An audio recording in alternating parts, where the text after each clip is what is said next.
السلام عليكم ورحمة الله وبركاته. النهاردة يا جماعة هنتكلم على سهمين جالي تحديث من منصة رامبل التابعة لساندر لتداول الأوراق المالية. أول سهم فيهم هو سهم إيبوكو. تاني سهم فيهم هو سهم زهراء المعادي. طبعا زي ما احنا اتكلمنا في كل فيديو ودايما بنكرر وبنقول ان القطاع الدوائي والقطاع العقاري والمقاولات هو القطاعين اللي واخدين الترند الصاعد، واللي رؤوس الاموال تحولت من القطاع البتروكيميكالز والبنوك الى قطاع العقاري والقطاع الدوائي دول، بس علشان دايما احنا بنأكد على القطاعين دول، فدايما بنقول عليهم الاخبار الايجابية عشان الناس تعرف مدى اهمية القطاعين دول. طبعا هنخش هنا على التحديث اللي جالي من منصة رامبل.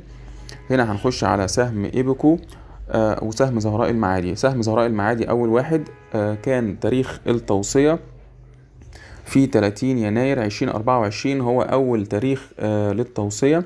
هنا بيقول لي إن السعر الأخير اللي وصل للسهم 8 جنيه 84 قرش، مستوى وقف الخسائر 7 جنيه و30 قرش.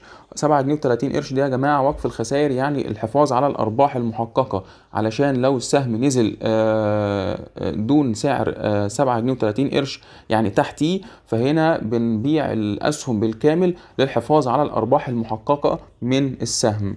الأداء حتى تاريخ التوصية 9% أرباح، يعني السهم كان متوصي عليه من تاريخ 30 يناير 2024 إلى تاريخ اليوم بنتكلم في 23 فبراير 2024، يعني انت بتتكلم في 23 يوم 9% أرباح من سهم زهراء المعادي.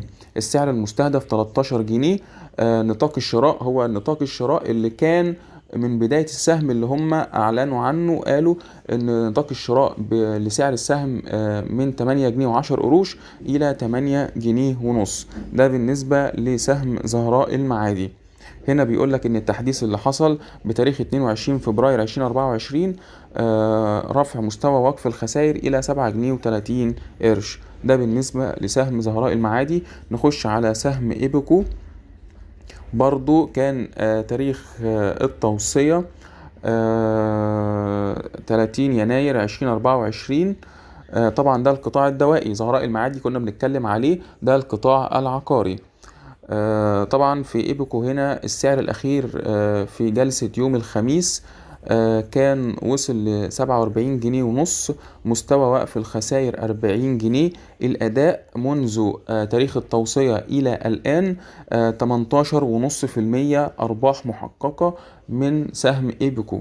السعر المستهدف 56 جنيه ونص. نطاق الشراء من تاريخ التوصية اللي هو 30 يناير 2024 كان 40 جنيه إلى 42 جنيه. طبعا هنا بيقول لي ان اخر تحديث بتاريخ 22 فبراير 2024 كان رفع مستوى ايقاف الخسائر الى 40 جنيه. طبعا دي الارقام يا جماعة اللي احنا قلنا عليها، ودي اخر حاجة خاصة بالايميل اللي وصل لي من منصة رامبل الخاص بسهمين ايبكو وزهراء المعادي. وان شاء الله الفيديو الجاي هنتكلم عن ملخص توصيات الاسبوع الخاصة من منصة رامبل التابعة لساندر لتداول الأوراق المالية. بالتوفيق للجميع إن شاء الله.